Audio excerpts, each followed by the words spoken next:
예, 세종시까지 오시느냐고 수고하셨는데 오늘 새벽에 잠들 못 주무셨죠? 저는 12시에 속보가 떠서 정말 잠을 설쳤습니다. 아니, 대통령 갔다 오셔서 잠자리에 드시기도 전에 하루도 안 주무셨는데 이런 일이 일어날 수 있을까 하는데 슬기롭게 잘 저희는 해결될 거라 이렇게 기대합니다. 반갑습니다. 47개 지방간수 기관장들께서 이렇게 한자리에 모인 것은 지난해 9월 이후 처음인 것 같습니다. 지난 5월 10일은 문재인 정부가 출범한 지 1년이 되는 날이었습니다. 문재인 정부 1년차는 새로운 고용노동 정책의 기틀을 마련하였다는 점에서 매우 의미 있는 시간이었고 큰 성과도 있었다고 생각합니다. 본부는 물론 모든 지방간수 직원들의 각별한 노력이 있었기 때문에 이런 노동시간 단축, 최저임금 인상 및 일자리 안정자금 안착, 청년 일자리 대책 추진, 공공부문 정규직 전환 등 많은 고용노동 정책들이 차질 없이 추진될 수 있었습니다. 이 자리를 빌어서 앞에 수상한 우리 지방청미 단체에 상 받으신 분들께 감사드리고 축하드립니다. 제가 이 상을 수여하기 전에 제가 여쭤봤습니다. 이거 혹시 다른 입금이 들어간 거냐? 정말 공정하게 한 거냐? 고생하는 사람이 많은데 상은 좀 한정이 돼 있기 때문에 정말 우리가 하고자 하는 정책에 그 객관성과 공정성이 있어야 된다 이런 얘기를 했습니다. 조금 더 많은 상금과 많은 지역에 상을 줄 수 있도록 제가 노력하겠습니다. 오늘 새벽 최저임금 산입범위 확대를 내용으로 하는 최저임금법 개정안이 국회 환경위원회를 통과하고 법제사법위원회와 본회의 의결 절차를 남겨두고 있습니다. 산입범위와 관련한 국회 논의 결과가 19년 최저임금의 합리적 결정에 도움이 될 것으로 기대합니다. 벌써 5월 말입니다. 한 달만 지나면 2018년도 반환점을 돌게 됩니다. 상반기에 마무리할 일들을 꼼꼼히 점검하고 하반기를 준비할 때입니다. 기관장들께서 특별히 관심을 가지고 챙겨주셨으면 하는 몇 가지 사항에 대해 말씀드리겠습니다. 첫째, 청년과 지역 일자리를 위한 추경 집행에 만전을 기해 주십시오. 이번 주 월요일 오랜 진통 끝에 추경 예산안이 국회 본회의를 통과했습니다. 정부안을 제출한 지 한 달이 넘은 시점입니다. 이제는 집행이 중요합니다. 여러분들께 달려 있습니다.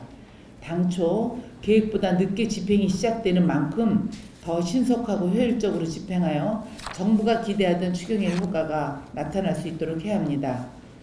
우리 부 추경 규모는 4,103억 원입니다. 앞으로 한 달 안에 20%, 3개월 안에 50% 수준 집행을 목표로 추진할 계획입니다. 본부는 지방간수에서 바로 집행에 착수할 수 있도록 제도 개편, 지침 시달 등 필요한 사항들을 즉시 조치해야 하겠습니다. 지방간수에서는 지역 대학, 청년 단체 등과 연계하여 청년 추경 사업에 대한 홍보에 집중 노력해 주시기 바랍니다. 특히 청년들의 적극적인 호응으로 신청이 조기 마감된 2년형 청년 내일 채용 공제 제도의 경우 이번 추경을 통해 4만 명의 청년에게 추가 지원이 가능해졌고 신청 접수도 6월 1일부터 재개됩니다.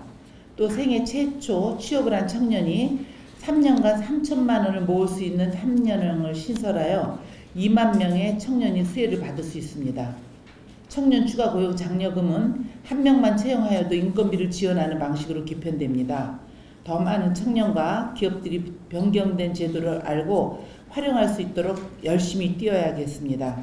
지원이 시급한 고용위기 지역에 대해서도 적게 차질 없이 집행될 수 있도록 현장을 중심으로 점검 관리해야 합니다. 이번 추경이 청년과 지역 일자리 창출을 위해 가뭄의 단비 같은 역할을 할 수 있도록 최선을 다해 주시기를 거듭 당부드립니다. 둘째, 노동시간 단축 현장 안착에 총력을 기울여 주시기 바랍니다. 금년 7월 1일부터 300인상 사업장을 시작으로 최대 노동시간을 주 52시간으로 하는 근로기준법이 시행됩니다.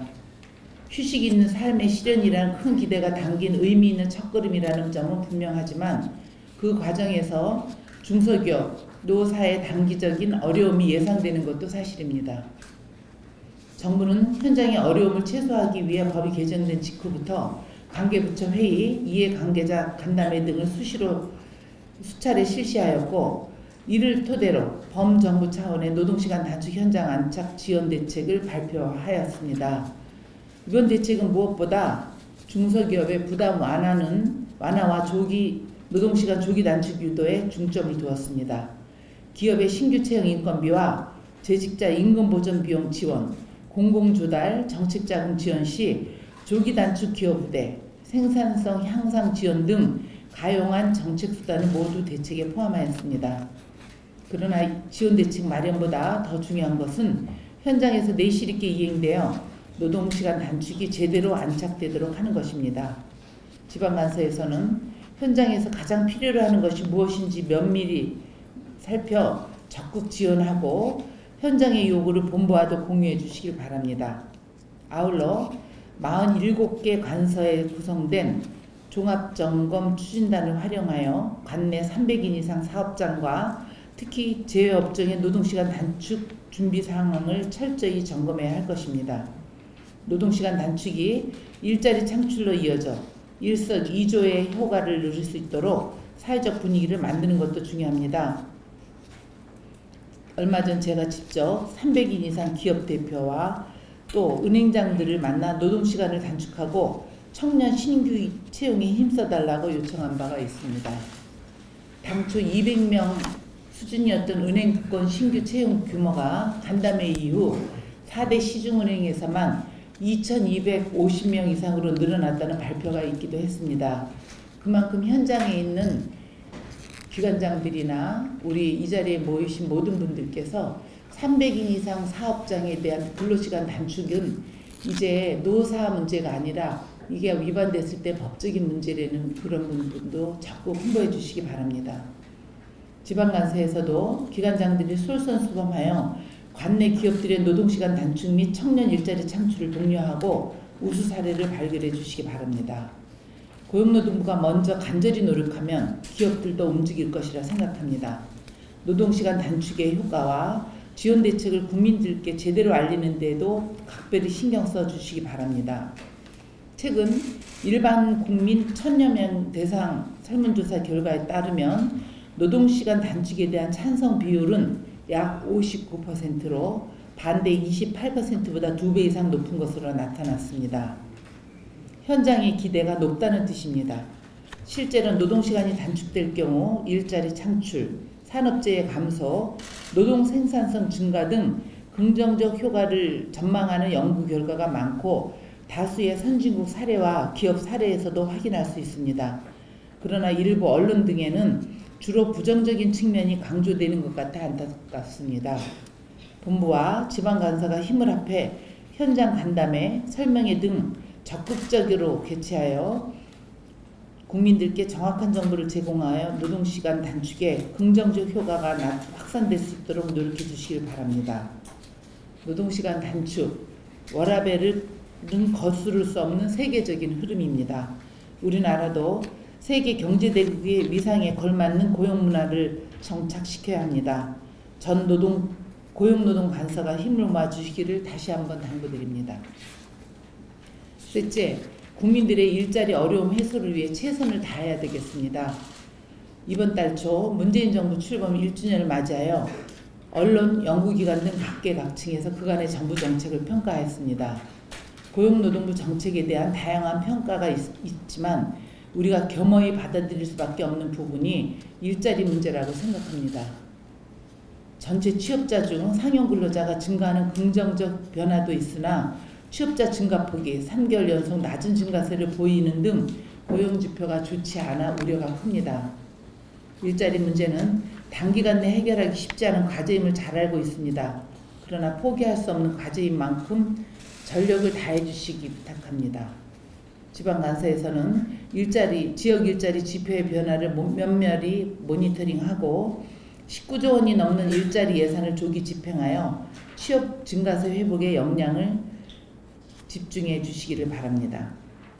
고용센터의 일자리 발굴팀을 통해 양질의 일자리를 발굴하고 취업 지원 중심으로 업무를 효율화하는 노력도 강화해야 할 것입니다.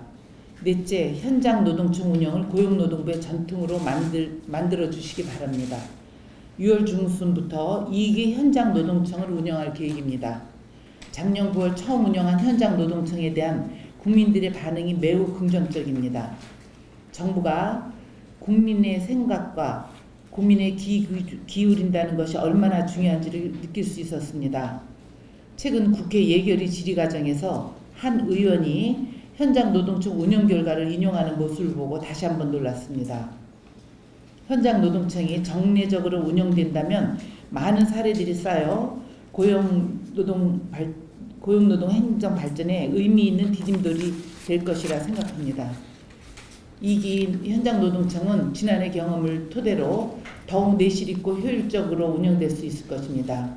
작년에는 유동인구가 많은 곳에서 현장 노동청을 실시하여 가급적 많은 분들의 의견을 수렴하는 데 집중하였다면 올해는 1기 현장 노동청 분석 결과를 적극 활용하고 청년 일자리, 최저임금, 구조조정, 노동시간 단축 등 현안이 있는 곳을 찾아가서 노사 양측의 의견을 균형감 있게 들을 계획입니다. 조만간 구체적인 운영계획을 수립하여 지방 간서와 공유할 계획이니 기관장들께서는 적극적으로 준비하시기 바랍니다. 아울러 제가 한 말씀 드리면 현장 행정실이 우리 홈페이지에 있습니다. 일주일마다 거기에 올라오는 국민들이 청원을 제가 직접 보고를 받고 일주일에 올라온 내용에 대한 결과 진행을 저한테 보고를 하고 있습니다. 지방 간서도 이 현장 행정실을 일주일에 두세 번씩은 들어오셔서 그 지역에 민원이 있는지 파악해 보시고 그거에 대해서는 적극적으로 대처해 주시기 바랍니다. 마지막으로 공직자로서 언행에 각별히 주의해 줄 것을 당부합니다.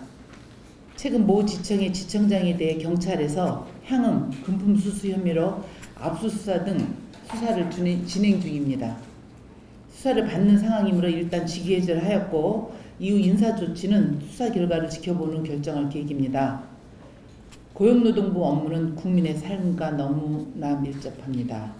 근로감독관을 비롯하여 우리 직원들의 말 한마디, 행동 하나가 국민의 근로조건, 생명, 안전, 생활에 큰 영향을 미칠 수 있다는 점을 항상 명심해야 할 것입니다. 우리 조직 내에서 부정한 일이 발생할 경우 지위 고하를 막론하고 엄정 조치할 것임을 여러 번 말씀드렸습니다. 제가 취임 시부터 강조했듯이 고용노동부는 노동자들의 최후의 보루가 되어야 합니다. 신뢰받는 고용노동부를 위해 지방간서가 일선에서 앞장서 주시기를 거듭 강조합니다.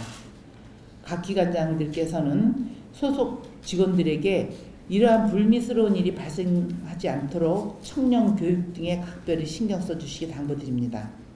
제 당부사항은 여기까지입니다. 오늘 이 자리가 의미 있는 시간이 될 수 있도록 기관장들께서도 현장의 목소리와 건의사항을 허심탄회하게 말씀해 주시기 바랍니다. 이상입니다.